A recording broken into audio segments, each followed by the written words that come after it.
Much like any other implementation, the first step to implementing Pull is to prepare to make changes. Before implementing Pull, you will first need to answer the question, where do I want to implement Pull? What process? And what area or what value stream will I implement in?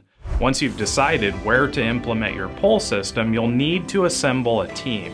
Be sure when you do that you include people from the Gemba who work on the front lines every day.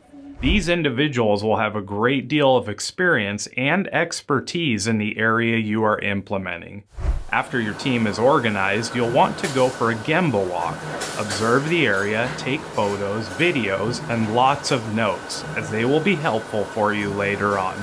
Once you've done this, take a little time to reflect on your Gemba walk with your team and update notes, compare thoughts, and get ready to implement Pull.